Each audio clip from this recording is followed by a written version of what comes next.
Ayan, boboto na kami. Tingnan natin kung totoo yung mga nakikita nating balita kanina na 6 lang yung mga binilugan nila, 10 o 12 daw yung lumabas. Ako, ang list ng senator ko ay 8 lang. Tingnan natin kung 8 lang din lalabas sa resibo. Sa konsehal, ganun din, hindi rin kumpletong yung mga iboboto ko. Tingnan natin, malaman natin. So yun, tapos na kami bumoto ni Mrs. So wala namang naging problema sa machine or sa PCOS machine ba tawag doon. Kasi kung ano lang yung mga binoto namin na binilugan namin, yun lang din lumabas sa resibo.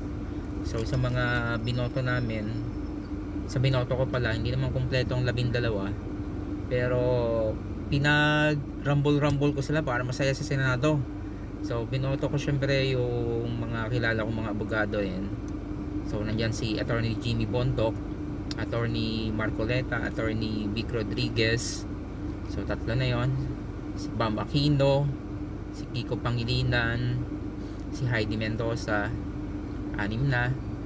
So binoto ko rin si Doc Mata para merong doktor sa Senado. Para syempre mas masaya, nilagyan natin isang celebrity na sikat, si Willie Revillame, para may entertainment sa Senado. Tapos binoto ko na rin 2 tulpo. So yan, saktong 10 pala. Tapos sa governor, wala namang kalganong kilala dito sa Batangas na alam kong pares naman, kasi meron mga issue na pinupukol bawat panig. Pero dito na lang tayo sa medyo mas pangmasa na mas, kumbaga nakilala ko na sa kanyang sa mga sa news na dumano. Siyempre si Governor Vilma Santos na lang tayo. Tsaka sa vice, syempre yung kamukha ko daw, Lucky Man sa at sa congressman, edi syempre yung anak na lang din ni Vilma. So sa board member naman, wala namang kalaban. So kahit hindi na ako bumoto doon sa dalawa, ayos na. Kasi 2 lang yung board member yung kailangan, 2 lang din yung candidate. So okay lang. Sa mayor, i-leave space ko na lang din dahil wala namang kalaban si Africa. Hindi ko na binlugan.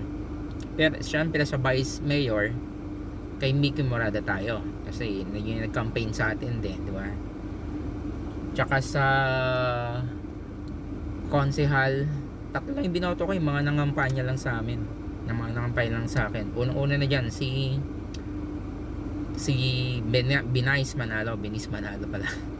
Tapos yung taga dito sa amin, syempre si Ronquillo at saka si Gali Angeles. So sa party list, kasi wala na akong ibang maisip na maiboto, kung ano na lang habang